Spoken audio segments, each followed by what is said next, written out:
ৰাষ্ট্ৰীয় স্বাস্থ্য অভিযান কৰ্মচাৰী সন্থা আৰু সদৌ স্বাস্থ্য আৰু কাৰিকৰী কল্যাণ সন্থা, ৰাষ্ট্ৰীয় স্বাস্থ্য অভিযান আৰু অসমৰ স্বাস্থ্যকৰ্মী তথা কৰ্মচাৰীসকলে কালিৰ পৰা সমগ্ৰ ৰাজ্যজুৰি চলাই থকা কৰ্মবিৰতি আৰু অৱস্থান ধৰ্মঘট কাৰ্যসূচীৰ আজি দ্বিতীয়টো দিন।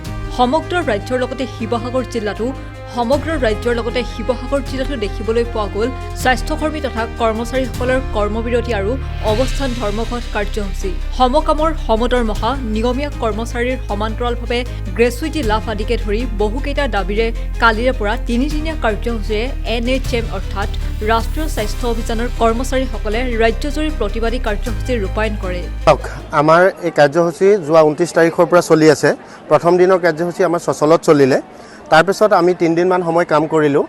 কাম কৰাৰ পিছত আমাৰ দাবীখিনি মূলতঃ আমাৰ বিভাগীয় কৰ্তৃপক্ষক দিয়া হৈছিলে। আমাৰ দাবীবিলাক আচলতে আমাৰ ন্যায্য দাবী হয়। সেইখিনি দাবী এনেকুৱা নহয় যে আমি নতুনকৈ কিবা এটা দাবী কৰিছোঁ। সেই দাবীখিনি আমাৰ এনেকুৱা হয়, মহামান্য উচ্চতম ন্যায়ালয়ে 2013 চনতে আমাৰ দাবীবিলাক, যিটো আমাৰ প্ৰধান দাবী, সেই দাবীটোক অনুমোদন জনাই থৈছে। চৰকাৰে কাৰ্যকৰী কৰা নাই। 2021 চনত অসম গেজেট নটিফিকেশ্যনৰ এই প্ৰাপ্য অধিকাৰ দিম বুলি আমাক সমকামৰ সমমজুৰি দিয়া হ'ব, এই কথাটো মানে নটিফিকেশ্যনহে ওলালে, কিন্তু কাৰ্যকৰী নহ'ল। আমি NHM কৰ্মচাৰীখিনিয়ে বহুত কষ্ট দুখেৰে সামান্য পাৰিশ্ৰমিক লৈ আমাৰ কাম কৰি আছে বিভিন্ন চিকিৎসালয়ত, আৰু আমি বিশেষ একো পোৱা নাই। গতিকে আমাৰ প্ৰধান দাবী হ'ল সমকামৰ সমমজুৰি লাগে আমাক চৰকাৰী কৰ্মচাৰীসকলৰ দৰে আমাক পে স্কেল প্ৰদান কৰিব লাগে, আৰু দ্বিতীয়তে আমাৰ গ্ৰেচুইটি, EPF, CPF, আমাৰ ছ'চিয়েল ছিকিউৰিটি যিখিনি আছে, বিশেষকৈ ধৰক আজি যদি কাম কৰি থকা অৱস্থাতে কাৰোবাৰ মৃত্যু হয় চৰকাৰী বিভাগৰ, তেতিয়া কিন্তু তেওঁলোকক 60 বছৰলৈকে ৰিটায়াৰ হোৱালৈকে গোটেই দৰমহাটো তেওঁৰ পৰিবাৰক বা পৰিয়ালৰ নিকটতম ব্যক্তিক প্ৰদান কৰি থাকে। কিন্তু আমাৰ ক্ষেত্ৰতো সেয়াও নাই।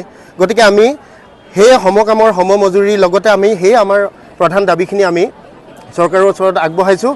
আমাৰ যি দাবী সেয়া হ'ল ন্যায্য দাবী। আমি যিটো দাবী কৰি আছোঁ সেইটো মহামান্য উচ্চতম ন্যায়ালয়ে অলৰেডি ৰায় দি থৈছে। গতিকে সেই ৰায়টো কাৰ্যকৰী কৰিব লাগে অনতিপলমে। আমাৰ প্ৰধান দাবী সেয়াই। মানে কৰ্মবিৰতি এতিয়া আমাৰ আজি দ্বিতীয় দিন, কালি প্ৰথম দিন, আমি কাইলৈ আছে তৃতীয় দিন, আমাৰ 3 নম্বৰ দিনলৈকে লৈছিলোঁ।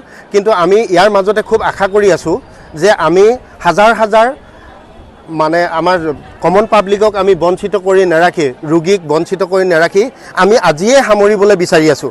কিন্তু যদিহে আমি চৰকাৰৰ ফালৰ পৰা কিবা সেউজ সংকেত পাওঁ, আমাৰ দাবীবিলাকৰ প্ৰতি যদি সঁহাৰি জনায়, আমি তেতিয়াহ'লে আজিয়ে আমি আমাৰ এই কাৰ্যসূচী সমাপ্ত কৰিম। কিন্তু যদি আমাক কোনো ধৰণৰ তেনেকুৱা চৰকাৰৰ ফালৰ পৰা আমাক সেউজ সংকেত নিদিয়ে, তেন্তে আমাৰ এই কাৰ্যসূচী অকণমান দীঘলীয়া হ'ব। আমাৰ কাইলৈৰ দিনটোৰ পাছত আমাৰ কেন্দ্ৰীয় সমিতিয়ে মানে সিদ্ধান্ত ল'ব, এখন বৈঠক হ'ব। বৈঠকৰ পাছত আমাৰ পৰৱৰ্তী কাৰ্যসূচী আপোনালোকক অৱগত কৰিব পাৰিম। শিৱসাগৰৰ পৰা মিছকাতুৰ ৰহমান, নিউজ ডেস্ক ৰিপৰ্ট।